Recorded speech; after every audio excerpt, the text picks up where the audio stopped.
দেখো, আজকের এই ভিডিও ডিসকাশনটাকে আমি খুব লেন্দি ব্যাপারে এগিয়ে নিয়ে যেতে চাই না। দুটো ভাগে আমি ভাগ করব আজকের এই বিষয়টাকে। এক হচ্ছে যে আজ 12ই জুন এমন একটা ব্রেকিং নিউজ আমাদের সামনে এসেছে, সেটা যদি সত্যিই হয়ে যায় আগামী দিনে, মানে সত্যি হয়ে যায়, তাহলে ইন্ডিয়ান স্পোর্টসের ডাইনামিক্স চেঞ্জ হয়ে যাবে। ফুটবলের তো ডেফিনেটলি চেঞ্জ হবে। কী সেই ব্যাপার, অবশ্যই কথা বলবো। এবং তার সাথে ফুটবলে যদি পিআইও প্লেয়াররা, অর্থাৎ প্লেয়ার্স অফ ইন্ডিয়ান অরিজিন বা ওসিআই অর্থাৎ ওভারসিজ সিটিজেন্স অফ ইন্ডিয়া, তারা যারা রয়েছেন, যারা ফুটবলের সাথে যুক্ত এবং যারা এলে আমাদের দেশের ফুটবলটা সত্যি অনেকটা গ্রো করবে, যদি তারা আসে বা আসার এই মুহূর্তে কী ধরনের সম্ভাবনার রাস্তা তৈরি করা হচ্ছে, এসে গেলে কতটা ভালো হবে সেই বিষয় নিয়ে আলোচনা করব। দেখো, প্রথম কথা হচ্ছে আমরা যখনই ফুটবলের কথা বলি তখন আমরা বলি যে আমাদের দেশে ট্যালেন্ট যেমন রয়েছে, ঠিক তার পাশাপাশি আমাদের দেশের বাইরে বহু দেশে এরকম অনেক ট্যালেন্ট রয়েছে, তারা কিন্তু আদতে ভারতীয়ই। তাদের কেউ না কেউ পূর্বপুরুষ ভারতের সাথে কানেক্টেড ছিলেন বা এখনও অবধি রয়েছেন, একদম সরাসরি ভারতীয়। এমন একটা নাম, যেমন ধরো সরপ্রীত সিং, কোন দেশের হয়ে খেলছে? নিউজিল্যান্ডের হয়ে খেলছে। বায়ার্ন মিউনিকের মতো ক্লাবে খেলেছে এবং নিউজিল্যান্ডের হয়ে এইবারের ওয়ার্ল্ড কাপেও কিন্তু সরপ্রীত সিং রয়েছে। আরেকটা কি নাম রয়েছে? নিসান ভেলুপিল্লাই। পরিষ্কার বোঝা যাচ্ছে যে একটা তামিলিয়ান কানেকশন তার রয়েছে এবং সেই প্লেয়ারটা কিন্তু অস্ট্রেলিয়াকে রিপ্রেজেন্ট করবে এইবারের ওয়ার্ল্ড কাপে। আর কে রয়েছে? তাহসিন মোহাম্মদ জাসিদ। এই প্লেয়ারটা কাতারকে রিপ্রেজেন্ট করবে ওয়ার্ল্ড কাপে, যার কানেকশন কিন্তু কেরালা কান্নুরের সাথে রয়েছে। এবং তার সাথে রয়েছে স্যামুয়েল মুতুস্বামী। নাম দেখে পরিষ্কার বুঝতে পারা যাচ্ছে যে যতই সে ডেমোক্রেটিক রিপাবলিক অফ কঙ্গো এই দেশকে 2026 ওয়ার্ল্ড কাপে রিপ্রেজেন্ট করুক না কেন, তার যে মানে পূর্বপুরুষের কানেকশন, সেটা কিন্তু ভারতের সাথে, সেটা কিন্তু তামিলনাড়ুর সাথে। এর বাইরে এর আগে আমরা দেখেছি ফ্রান্সের হয়ে 2006-এর ওয়ার্ল্ড কাপ ফাইনাল খেলেছিল বিকাশ ধোরাসু। তার পাশাপাশি আরও বহু প্লেয়াররা রয়েছে, কখনো না কখনো কোনো না কোনো সময় ওয়ার্ল্ড কাপ, ইউরো কাপ বা বিভিন্ন জায়গাতে তারা কিন্তু তাদের বর্তমান যে দেশ রয়েছে সেটাকে রিপ্রেজেন্ট করছে। আবার এর বাইরে এরকম অনেক প্লেয়াররা রয়েছে যারা হয়তো কোনোদিনও দেশের হয়ে রিপ্রেজেন্টেশন করতে পারেনি, কিন্তু তারা ভালো ভালো লিগে খেলে, তারা ভালো ভালো ক্লাব থেকে উঠে এসেছে। যেমন ড্যানি বাথ, একটা লঙ্গার টাইম তাকে আমরা উলভারহ্যাম্পটনে দেখেছিলাম। তারপরের নামটা আসে ইয়ান ধান্দা, যাকে লিভারপুল একাডেমি থেকে উঠতে দেখেছিলাম। তারপরের নামটা আসে ডিলান মার্কান্ডে, যাকে আমরা টটেনহাম হটস্পারের একাডেমি বা ইউথ টিমে খেলতে দেখেছিলাম। এছাড়াও বহু প্লেয়াররা রয়েছে যারা কিন্তু বিশ্বের বিভিন্ন ভালো ভালো জায়গাতে খেলে, ভালো ভালো ক্লাব থেকে তারা উঠে এসেছে।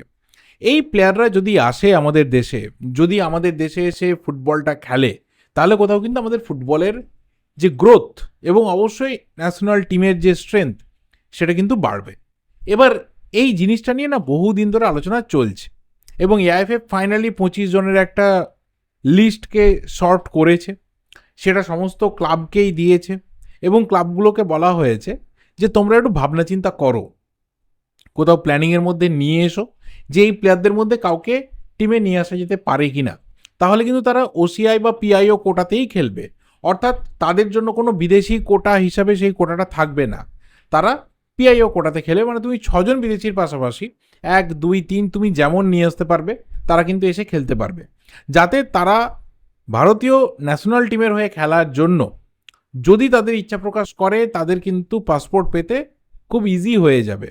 এই বিষয়গুলো আমরা সবাই জানি। এই ক্ষেত্রে দু একটা প্রবলেম রয়েছে। যেমন 1 নম্বর হচ্ছে আমাদের দেশের র্যাঙ্কিংটা এতটাই বিলো যে ধরো কোনো প্লেয়ার 23, 24, 25, 26 এরকম বয়সে এসে গেল, সে হয়তো 2-3 বছর খেললো, তারপর হয়তো তার মন টিকলো না, সে আবার চাইলো বিদেশে চলে যাবে, তার হয়তো একটা ভালো কেরিয়ার আরও 4-5 বছর রয়েছে, তখন কিন্তু সেই প্লেয়ারটার ভালো ক্লাব পেতে অসুবিধা হবে, কারণ এখানে আসা মানে প্রোফাইলটা ডাউন হয়ে যাওয়া। ইভেন আমাদের দেশের ন্যাশনাল টিমের হয়ে খেলে ফেলা মানে কিন্তু র্যাঙ্কিংয়ের ভিত্তিতে তার প্রোফাইল ডাউন হয়ে যাওয়া, যতদিন না আমরা একটা ভালো জায়গাতে উঠতে পারছি, অন্ততপক্ষে 100-র নিচে আমরা আসতে পারছি। আই মিন বেটার জায়গা থেকে নিচে, মানে বিলো 100, 98, 99 এরকম একটা জায়গা বা তার থেকে বেটারে আসতে পারছি, সেই প্লেয়ারের জন্য চাপ। আর 2 নম্বর হচ্ছে তাদের স্যালারি, কারণ তারা এখন যে সমস্ত লিগে খেলে, যে সমস্ত ক্লাবে খেলে, যেরকম স্যালারি পায়, সেখান থেকে তারা যদি ইন্ডিয়া সুইচ করতে আসে, তারা কিন্তু একটা ভালো রকমের হ্যাভক একটা স্যালারি ইনক্রিমেন্ট চাইবে। সেটা কটা ক্লাব দিতে পারবে সেই নিয়ে কিন্তু সন্দেহ থেকে যাচ্ছে, কারণ 6 জন বিদেশির পর যদি আরও 2 জন প্লেয়ার প্রায় একজন বিদেশির ইকুইভ্যালেন্ট স্যালারি কোথাও আহ, চায় বা তাকে দিতে হয়, সেটা ক্লাবগুলোর জন্য কিন্তু একটা প্রেসারের জায়গা। এই কারণে আমরা সেই অর্থে খুব বেশি ইন্ডিয়ান অরিজিন প্লেয়ারদেরকে আমাদের দেশে খেলতে দেখি না। রায়ান উইলিয়ামসের যদি একটা এক্সাম্পলকে আমরা সামনে রাখি, তাহলে দেখব যে একজন মাত্র প্লেয়ার যে ইন্ডিয়ান অরিজিন ইচ্ছা প্রকাশ করেছিল, তার তাড়াতাড়ি সমস্ত কিছু ডকুমেন্টেশন ক্লিয়ার হয়ে গেছিলো, তাকে ন্যাশনাল টিমের জার্সিতে খেলতেও দেখলাম, গোলও করতে দেখেছি। সেই প্লেয়ারটা এসে যাওয়ার ফলে ফরওয়ার্ডকে ঠিক কতটা চেঞ্জ আমাদের লেগেছিল। হয়তো একা কিছু করতে পারে না, এটা খুব স্বাভাবিক ব্যাপার, কারোর পক্ষে একা দ্বারা তো সম্ভব না। যদি ওই কোয়ালিটির আরও 4-5 জন প্লেয়ার আমাদের থাকে, তাহলে কিন্তু আমরা আরও বেটার জায়গাতে থাকতে পারবো। এইসব নিয়ে আলোচনা আমাদের দীর্ঘদিন ধরে চলেছে। ইন্ডিয়ান ফুটবলের যে পুরো টোটাল ডাইনামিক্সটা রয়েছে সেটা কিন্তু বদলে যাবে। কিন্তু এই ক্ষেত্রে আমি দীর্ঘদিন ধরে এই বিষয় নিয়ে কথা বলতে গিয়ে যেটা বারবার বলেছি বা সবাই বলেছে, সবাই আমরা জানিও পুরো লিগাল ব্যাপারটা, যে এটা কিন্তু পুরোটা ডিপেন্ড করছে সরকারের হাতে। যদি কেন্দ্রীয় সরকার না মনে করেন যে এখানে কোথাও রিল্যাক্সেশন দেওয়া দরকার রয়েছে, বা কিছু একটা রুল বা কিছু একটা বিল আনা দরকার রয়েছে অন বিহাফ অফ স্পোর্টস, ততক্ষণ কিন্তু এই বিষয়টা দিনের আলো দেখবে না। এবং সেখানেই সবথেকে বড় গুড নিউজটা, যে আজ 12 জুন যা খবর পাওয়া যাচ্ছে বিভিন্ন লিডিং মিডিয়া থেকে, যে ইন্ডিয়ান স্পোর্টস মিনিস্ট্রির তরফ থেকে পিএমওর কাছে, অর্থাৎ প্রাইম মিনিস্টারের অফিসে কিন্তু একটা রিকোয়েস্ট গেছে, একটা কোথাও অ্যাপ্রুভ্যালের জন্য পাঠানো হয়েছে বা দেখভালের জন্য পাঠানো হয়েছে, যে আমাদের যারা ওসিআইরা রয়েছে বা আমাদের যারা পিআইও রয়েছে, অর্থাৎ যারা আমাদের প্লেয়ার ইন্ডিয়ান অরিজিন রয়েছে, বিদেশে রয়েছে, তাদের কাছে ইন্ডিয়ান পাসপোর্ট নেই, তাদের যাতে ভারতীয় জার্সিতে, সেটা যে কোনো স্পোর্টসে হতে পারে, সেটা ফুটবল, হকি, অন্য বিভিন্ন ট্র্যাক অ্যান্ড ফিল্ড, যে কোনো জায়গা হতে পারে, যাতে তারা ভারতীয় প্লেয়ার হিসেবে ছাড় পায়, ভারতীয় ন্যাশনাল টিমের প্রতিনিধিত্ব করতে পারে, এটা পিএমওর কাছে পাঠানো হয়েছে। এবং যদি এটা ফাইনালি অ্যাপ্রুভাল এসে যায়, ফাইনালি তো যা কিছু লিগাল প্রসিজিওর রয়েছে সেটাকে কমপ্লিট করতে হবে, তারপর যদি এটা অ্যাপ্রুভাল এসে যায়, আমি বা আমরা যে কেউ জোর দিয়ে বলতে পারি ইন্ডিয়ান স্পোর্টসের কিন্তু ডাইনামিক্স চেঞ্জ হবে, ফুটবলের একটা ব্যাপক ডাইনামিক্স চেঞ্জ হবে। কারণ দেখো, যে প্লেয়ার ধরে নেওয়া গেল যে সে হয়তো আইএসএলে খেলতে আসতে চাইছে না, বাট স্টিল সেই প্লেয়ার ন্যাশনাল টিমের হয়ে খেলতে চাইছে। এক্সাম্পল ধরে নাও ইয়ান ধান্দা, তার এই মুহূর্তে যা এজ, সে হয়তো বলবে আমি রিস্ক নিয়ে এখন আইএসএলে যাব না। বা ডিলান মার্কেন্ডে, সে হয়তো বললো না আমি আইএসএলে যাব না। ড্যানি বাথের মতো প্লেয়ার হয়তো চলে এলো। কিন্তু যারা ইয়াং রয়েছে, আরও কম বয়সী যারা রয়েছে, তারা হয়তো বললো আমরা আসবো না, বাট স্টিল তারা চাইছে ইন্ডিয়ান ন্যাশনাল টিমের হয়ে খেলতে, তাদের জন্য কিন্তু রাস্তাটা খুলে যাবে। এবং আমার মনে হয় পার্সোনালি, এটা একদম পার্সোনাল ওপিনিয়ন, এই রাস্তাটা খুলে দেওয়া কিন্তু দরকার রয়েছে। এই রাস্তাটা খুলে দিলে আমাদের ইন্ডিয়ান ফুটবলের যে ফিউচার, আমাদের ইন্ডিয়ান ফুটবলের যে ফিউচার সিচুয়েশন, আমরা এশিয়ান কাপে রেগুলার যাব কি না, আমরা কোনোদিনও ওয়ার্ল্ড কাপে কোয়ালিফাই করব কি না, তার প্রায় অনেকটাই কিন্তু ডিপেন্ড করে থাকবে এই একটা ছোট্ট ডিসিশনের ওপর। বাট খুব ভাইটাল ডিসিশনের ওপর, খুবই লিগালি একটা ভাইটাল ডিসিশন, যেটা হয়তো রাতারাতি কারোর পক্ষে নেওয়া সম্ভব না। এটা একটা লার্জার ব্যাপার, দেশের বিভিন্ন ধরনের ইকুয়েশনস দাঁড়িয়ে রয়েছে। কিন্তু as a sports lover, as a football লাভার, আমি অন্তত পক্ষে চাইবো, আমি বলবো, যেটা যদি ফাইনালি হয়ে যায়, যদি অ্যাপ্রুভাল হয়ে যায়, আমরা কিন্তু অনেক বেটার জায়গায় থাকতে পারবো, নট অনলি স্পোর্টসে, নট অনলি ফুটবলে, বাট অ্যাজ ওয়েল অ্যাজ বাকি বিভিন্ন স্পোর্টসে।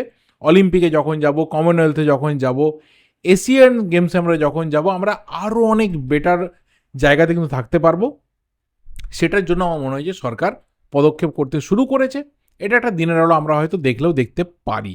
এবার দেখা যাক ফাইনালি কোনো ওসিআই প্লেয়ার, কোনো পিআইও প্লেয়ারকে আমাদের ক্লাবগুলো, আইএসএল ক্লাবগুলো কেউ সই করায় কিনা, কোনো প্লেয়ার একদম যে প্রাইম কেরিয়ারে, প্রাইম সিচুয়েশনে রয়েছে, সে আসতে চায় কিনা, সব কিছুই কিন্তু তার উপরেও ডিপেন্ড করে থাকবে যে কতজন ইন্টারেস্টেড হচ্ছে আমাদের দেশের হয়ে পার্টিসিপেট করতে বা আমাদের দেশে আসতে, এখানের সিস্টেমের সাথে মানিয়ে নিতে। তার উপরেও কিন্তু অনেক কিছু ডিপেন্ড করে থাকছে। দেখা যাক, বাকিটা ভাগ্যের ব্যাপার, বাকিটা ভবিষ্যতের ব্যাপার। তোমাদের এই বিষয় নিয়ে কি মতামত রয়েছে অবশ্যই জানিও। আমি এর আগে বহুবার এই বিষয় নিয়ে কথা বলেছি এবং বেশিরভাগ সময় আমি পজিটিভ রেসপন্সই পেয়েছি, কারণ পজিটিভ রেসপন্সটাই আমাদের থেকে বোধহয় খুবই ওয়েলকামড এবং সেটাই খুব স্বাভাবিক ব্যাপার। অনেকেই একটু অন্য ধরনের মত পোষণ করেন, সেটাকেও আমরা রেসপেক্ট করি। বাট যা কিছু এই বিষয় নিয়ে বলার রয়েছে অবশ্যই কিন্তু কমেন্ট করে জানিও, কমেন্ট করে বলতে থাকো। আমার ভিডিওটা এই অবধি আমি এখানেই শেষ করছি। আর লেন্দি করে লাভ নেই। ভালো লাগলে লাইক করো, শেয়ার করো, দেখা হবে পরের ভিডিওতে। টিল দেন, চ্যানেলে নতুন হলে অবশ্যই চ্যানেলটা সাবস্ক্রাইব করে বেল নোটিফিকেশন আইকনটা ক্লিক করে দিও। Thank you, good bye and good night.